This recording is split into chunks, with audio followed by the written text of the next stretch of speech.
Freddie Andersen's a very good goaltender. But to say that Freddie Andersen has performed the way the Leafs had hoped in any of the playoff series, save the Washington Capitals series, would be a lot.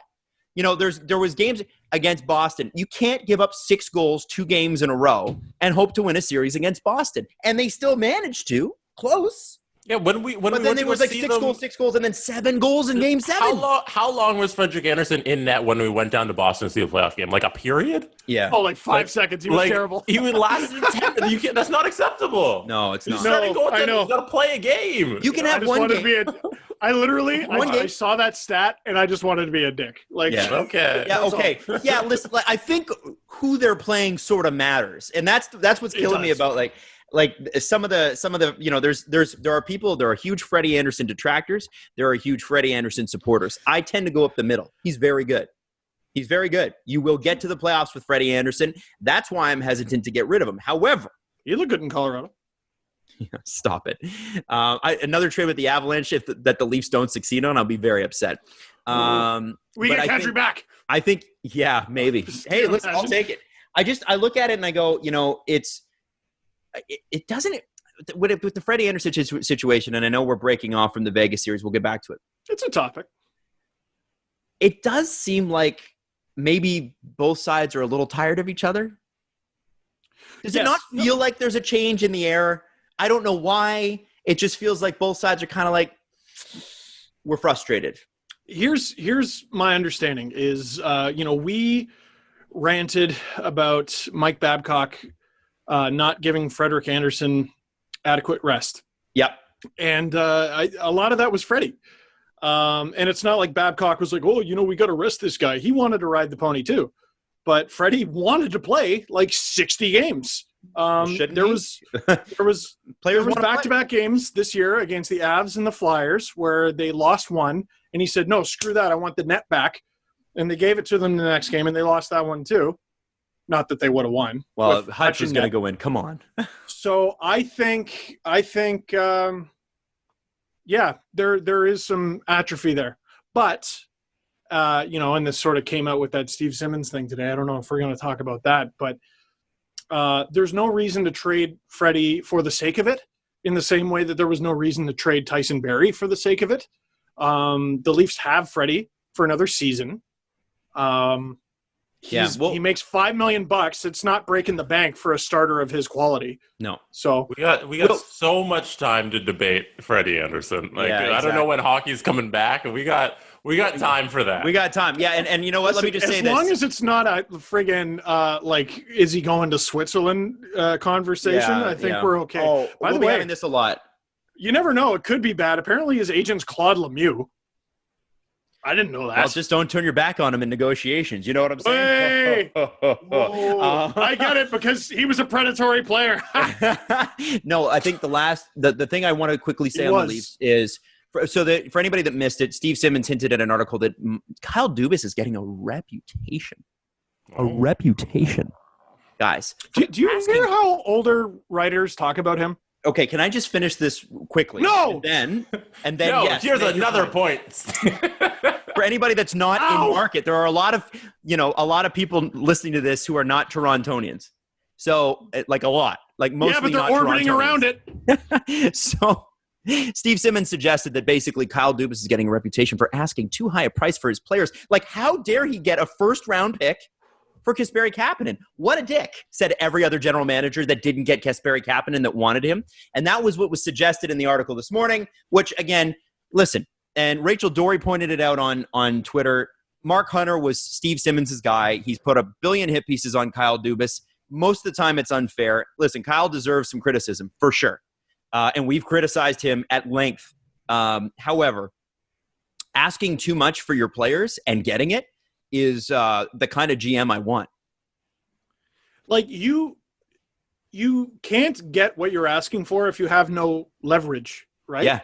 But the leverage with Barrie and the leverage with Andersen is we don't need to trade this player. Yeah. That's the leverage with Kerfoot. That's the leverage with Johnson. There's no need to trade any of those players. I personally would like it if he did, on account of you could probably get someone on defense considering they have literally no right side. Yep. Outside of Justin Hall. But there's still free agency, there's still X, there's still Y, there's still Z. They don't need to trade any of those players. So Kyle Dubas, especially before, like well before the draft, asking for too much. Yeah, that's how it works. That's how I just wish. Steve, I want you to sell your house, but I want you to sell it at $50,000 under what most people would pay for it. You know why? Because I don't want you to develop a reputation. Well, Adam, I hear your offer, and how about you go shit in your hat?